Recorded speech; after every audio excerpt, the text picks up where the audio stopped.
Hello guys, and this is Jack. I'm doing great. How about you? Hope you are doing pretty cool. Today we'll be talking about diabetes. In this film, we are going to explain how your body processes the food you eat in order to provide all your body cells with the energy they need. And also what happens when you have diabetes and this system doesn't work properly. When you eat food that contains carbohydrate, it's broken down in the stomach and digestive system into glucose, which is a type of sugar. We need glucose from the food because that's what gets us energy. Carbohydrate containing food or things like starchy foods, sugary foods, milk and some dairy products, fruits. This glucose then moves into the bloodstream and the body detects the body glucose level is rising. In response to that, the pancreas, which is a little gland just sits underneath the stomach, starts to release a hormone called insulin. And this insulin helps our body to get energy from the food we eat. But the bloodstream then takes the glucose and the insulin tells every cell in our body that needs it. To make this easier to understand, let's look at the muscle cells. At the muscle cells, it's insulin that allows the glucose get into the cells where it can be used for energy. It's a bit like insulin is a key unlocking the door to the cells so that the blood glucose can get in. That's why the blood glucose level starts to drop. But the blood glucose level can be topped up at any point by the liver releasing extra glucose that it has stored. The blood glucose rises again and again. Again, pancreas produces more insulin to move with that glucose through the bloodstream to the muscle cells. Open the doors and let the glucose in. Body functions best with the blood glucose at an optimum level. It doesn't like it if blood glucose rises too high. Normally, there is a cycle within the body which balances out the glucose and the insulin level. And this is achieved by the food you eat.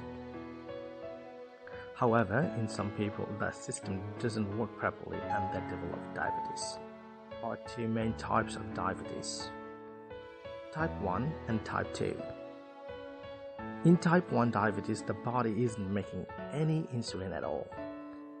This is because of an autoimmune response whereby the body has destroyed the insulin-producing cells in the pancreas. We don't entirely know why that happens in some people and not another.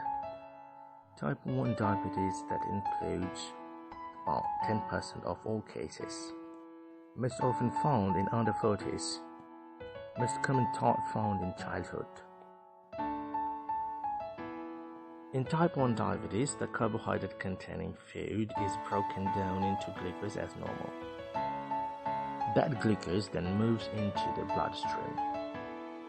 Normally, the body would produce insulin to let the glucose into the cell. But in type 1 diabetes, there is no insulin being produced, so the glucose can't get into the body cells at all. So the level of glucose in the blood rises and rises. The body tries to lower the level of glucose and tries to get rid of the glucose through the kidneys.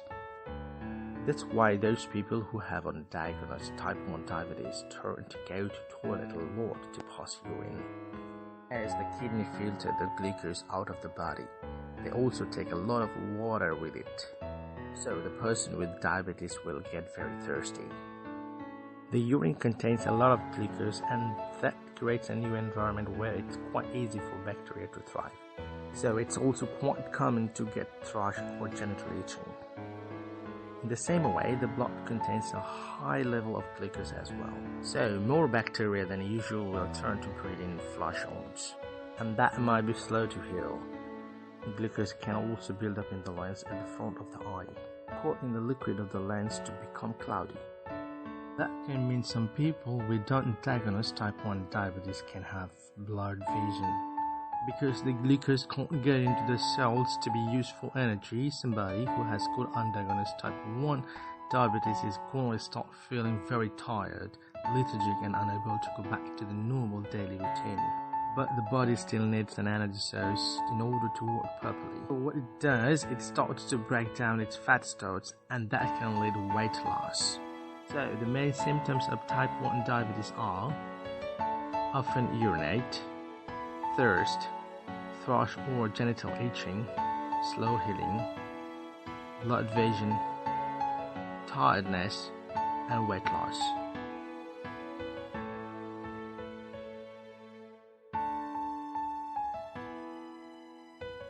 Let's talk about type 2 diabetes. Type 2 diabetes, about 90% of all cases, most common in over 40s in white population and over 25s in South Asian population. Type 2 diabetes is a little more complex because it's slightly more processed at work.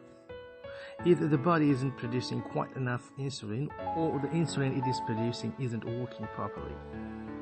That can be due to overweight. Because of buildup of fat can stop insulin doing its job properly. But it can also happen in people of healthy weight. In type 2 diabetes, the carbohydrate containing food is broken down into glucose in the stomach and digestive system as normal. That glucose then moves into the bloodstream. Pancreas starts to produce insulin, which moves with the glucose through the bloodstream to all the body cells, which needs glucose for energy. However, the glucose can't always get into the cells because the locks to the cell doors become fed up with fat deposition. That means the insulin can't open the cell doors properly, so the level of glucose in the blood continues to rise. In response to this, pancreas produces even more insulin. So the blood glucose level continues to rise and the insulin level continues to rise.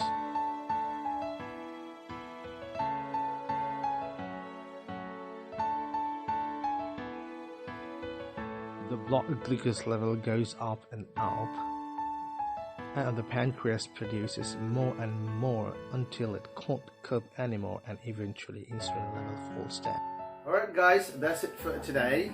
Hope you've learned and enjoyed it. Hope to see you in the future. Until then, have a good day. Bye.